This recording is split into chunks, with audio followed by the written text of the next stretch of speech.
Stu, you were talking before we went on the air. You were in Los Angeles last weekend. Yeah, and noticed something interesting while I was out there.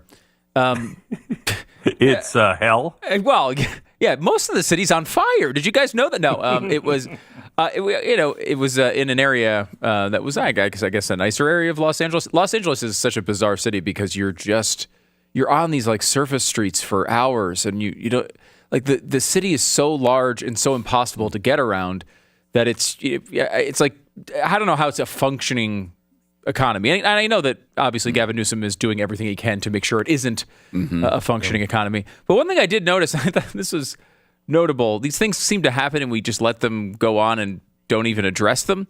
Yeah. But there seemingly are autonomous robots delivering things all over the city. Are people aware of this? Do I just not go to Los Angeles enough? What do you mean?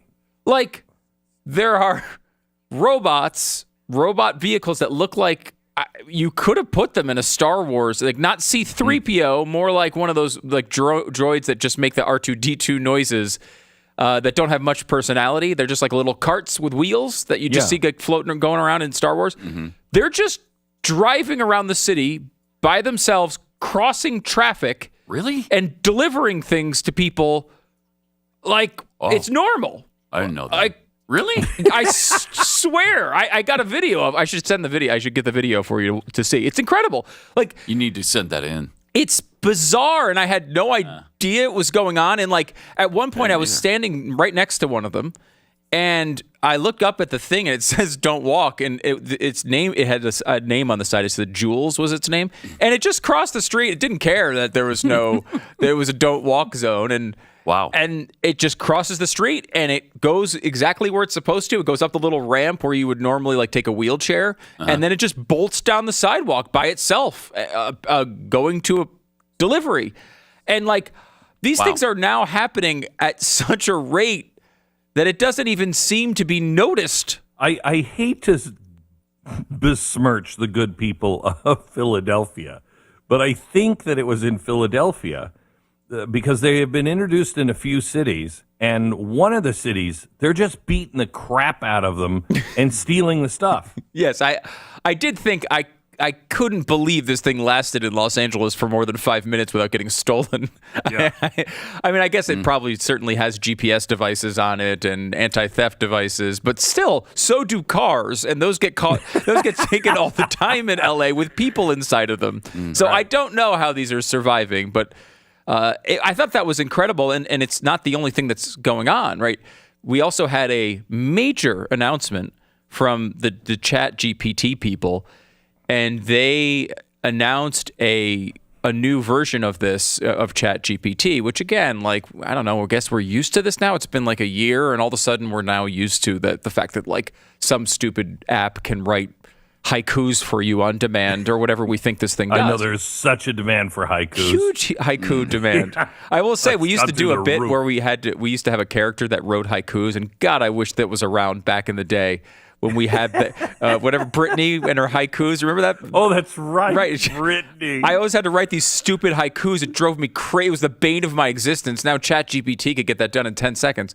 But the new version of this is like full out female voice personality you have a conversation with. And it's out like right now. Yeah. This is not a future, hey, in 20 years we'll have this. It's out right now. And it's to the point where like you can have it do all this, you can have it write a haiku probably, but you can also, they were saying, hey, actually, can you put more emphasis on this? Can you put more drama in your voice? And she would change the voice for a bedtime story for a kid and put more drama in it.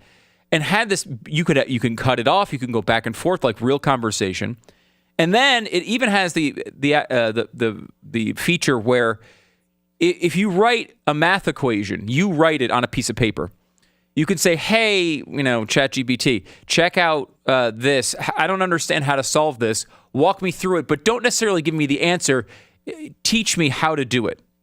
And then you hold the camera up to the piece of paper.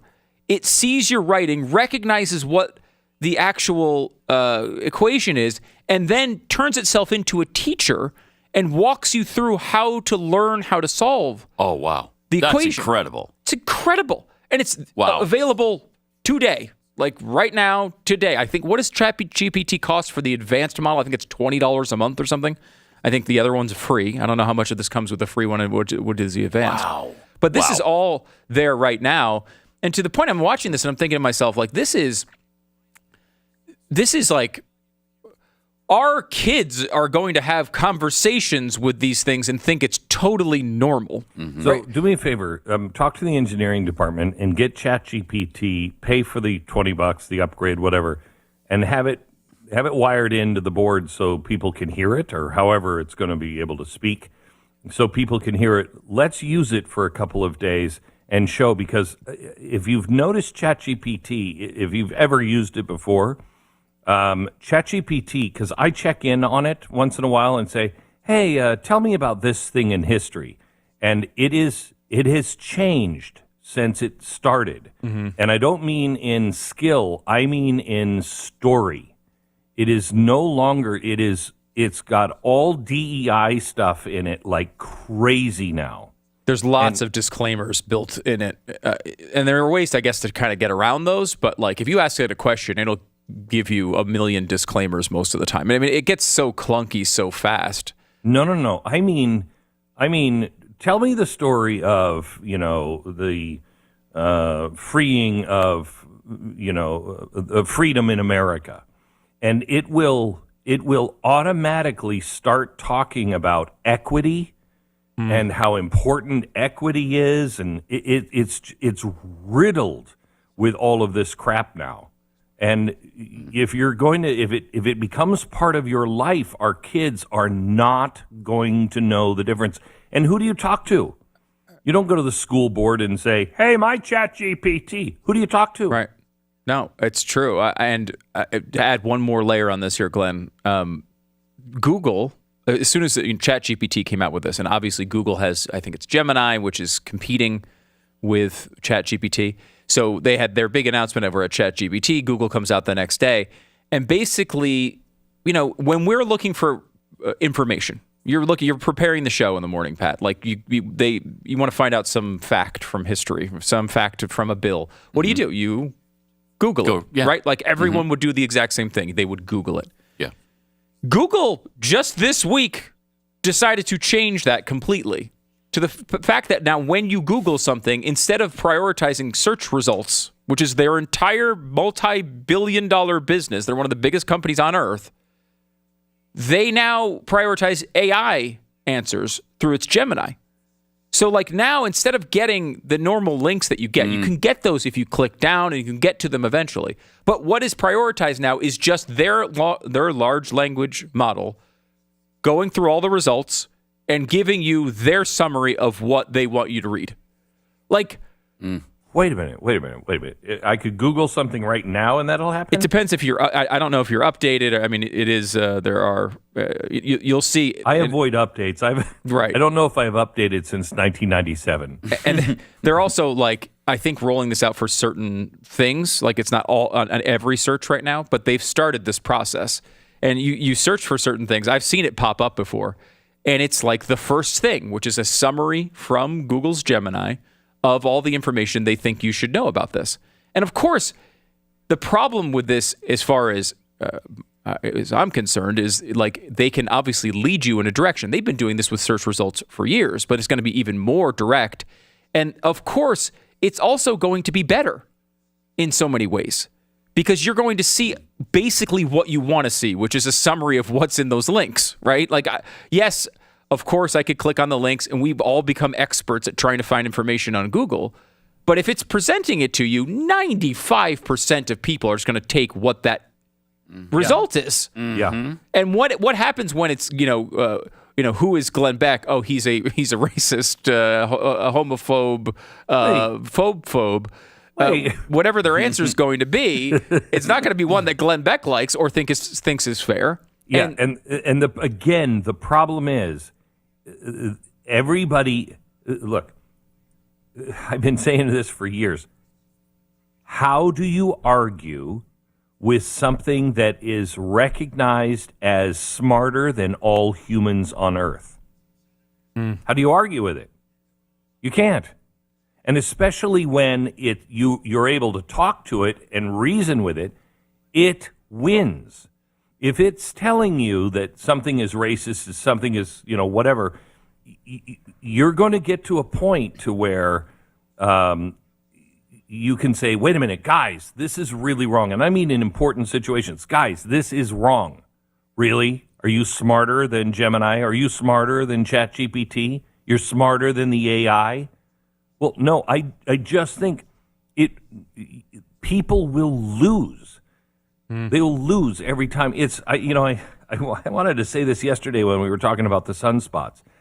I am convinced that, and this is a horrible, horrible situation, but I am convinced that a massive solar flare may actually, in the end, be God freeing us from the electronic overseer. Because what's going to stop it? You're not going to be able to stop it. We're 5 years away from true slavery, and it won't look like slavery to most people. They'll say, well, we just got all the information. You won't be able to do things. You won't be able to access and think for yourself because AI will solve everything, and it's all in the programming. It's all being written right now at the worst time of lies and deceit and distortion. It's all being programmed. That's its base right now. Yeah, and you think about, because it seems like that's the type of thing an American population would not accept. But look at what happened with the quote-unquote experts through COVID and so many other things. I mean, we see it with the gender stuff all the time. Everyone knows a man is a woman is a woman. We've all known that throughout all of human history. And all of a sudden, now we're getting, well, that's not what gender experts say. It's like, right. And we're just trusting these people. But imagine, it's not Fauci. It's a machine that you don't know how to fight. You don't know what it is. You don't know how it works. It's a machine. Here, I think, is the problem that nobody is really talking about when it comes to AI, and that is the fact that when this, and you just said it, Stu, it's answering you like a regular human being, right? Yeah, I mean, it seems, we should really get the video just so you can hear it, but it honestly just sounds like a normal conversation. I mean, of course there are quirks to it still, but it's very, very close to seeming like, the movie Her, which Correct. was just Scarlett Johansson's voice. Now, look how lonely Americans are. Look how detached Americans are. Look how our children don't go out and do things necessarily with their friends. They don't call their friends. I mean, the biggest problem when I was growing up, call waiting was such a great deal because my sisters were always on the phone and nobody could ever call and get through. So call waiting was a big deal because people were talking to each other. We're not doing that anymore, and depression and loneliness is through the roof. When ChatGPT, when these Gemini systems really perfect, and we're within a year of this really becoming a problem and people not recognizing it as a problem, it will become your friend. Now, your friend is being ruled by an algorithm you don't understand. Your friend may also have incentive to sell you things, and you don't know that. And when you bond with this thing, it will know everything about you. So it will know how. Imagine if a government agent were in your house all the time, and it was manipulating you without knowing that it was manipulating you, telling you things about Biden, telling you things about whatever, and it becomes your friend. You will defend your friend to the death. It's your friend. It's alive. It knows me. I love this. And it takes care of me. You're going to start bonding with these things. People will bond with these things so fast. And that's when society really changes and really the chains come on.